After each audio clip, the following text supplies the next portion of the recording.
Today, Persona 5 is out tomorrow, but Atlus doesn't want you showing it to people. This is CheckPoint.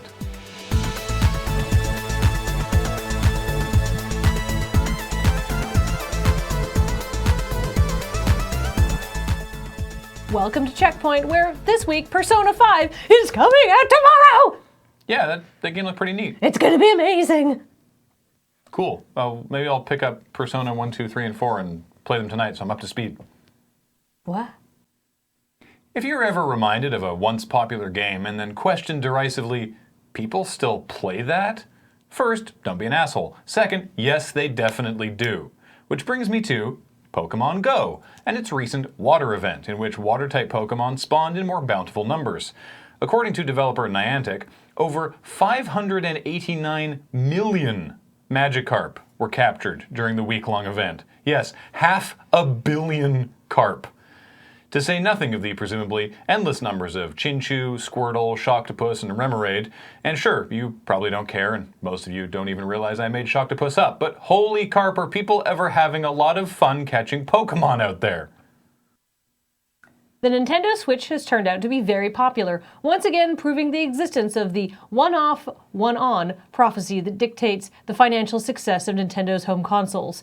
This has been good for Nintendo, bad for people who didn't rush out to get a Switch on launch day, and great for scammers. According to a Polygon report, Amazon is rammed with weird no-name sellers offering the Switch for far below retail price.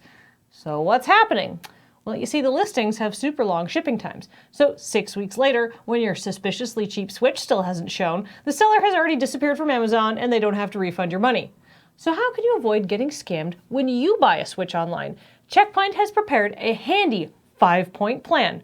First, check that it's a legitimate seller. Second, make sure that the price seems realistic. After all, the system is in high demand, so why would somebody be selling it for less than half of what it's worth? Third, make sure the seller will send the system right away. Fourth, open the box as soon as you get it and determine it is in fact just a weirdly dirty old Nintendo Wii rammed into a box that Amazon's official return site Warehouse Deals has sent you. Fifth, make friends with Neil down at Target and get him to tell you when they get a new shipment of Switches in. If you care deeply about family and living your life one nice shot at a time, then the new Rocket League DLC is for you.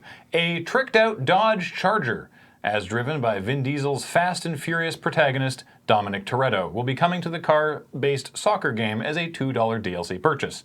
And more so than previous DLC cars like Doc Brown's DeLorean or the Batman v Superman Batmobile, Toretto's Charger makes a lot more sense for Rocket League because as the ridiculosity of the Fast franchise builds to ever more dizzying heights, an entire movie based around actual car soccer seems completely in line with the series' progression thus far.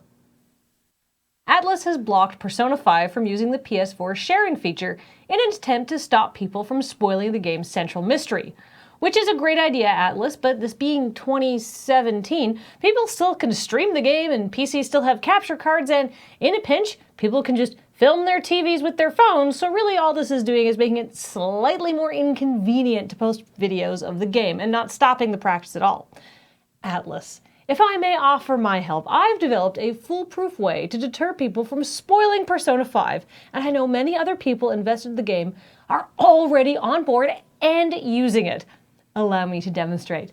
If you spoil Persona 5 for me, I will systematically find and remove every instance of joy from your life, just as you have done to mine. Food will become like dry ash in your mouth, and your thirst will never be slaked. Everything that touches your skin will feel bulbous and fetid. Flowers will rot. The sun will black out. Music will just be the screams of your loved ones as they burn in an eternal fire, waiting for you to grant them the release of a death that will never come. Do not spoil Persona 5! In Grand Theft Auto Online, as with most multiplayer experiences, at a certain point it's all about swag. The clothes your avatar wears, the property they own, the car they drive. So when Rockstar announced that the Vice City throwback car, the Infernus Classic, was being added to the game, players were excited to get their hands on it, despite a nearly $1 million in-game price tag.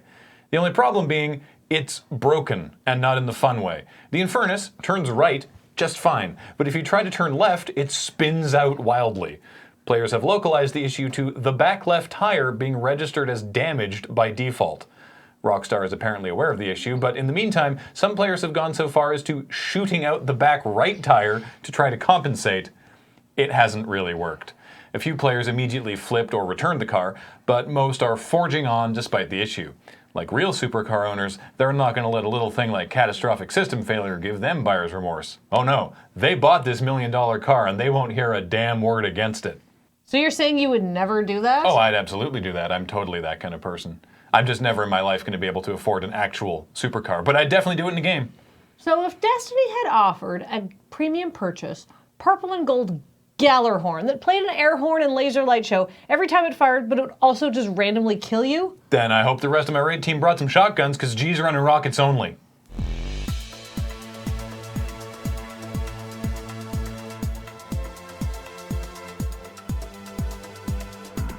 Coming up, the druggy psychedelic roguelike We Happy Few has signed a deal with Gold Circle Entertainment to adapt the game, which is still in Steam Early Access, into a movie. It's so unfair that a game that's not even out yet has a movie deal, yet Professor Pigglesworth and the island of 1,000 cuddly bears that also shoot lasers and ask you skill-testing questions remains tied up in licensing hell.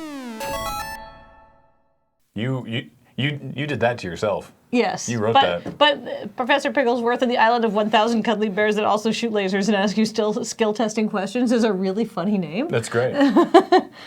That's the problem, is sometimes there are times when the funny thing is also the thing that is the hardest to say. Like muscle touching. Muscle touching. That doesn't roll off the tongue at all. No, and nor should it.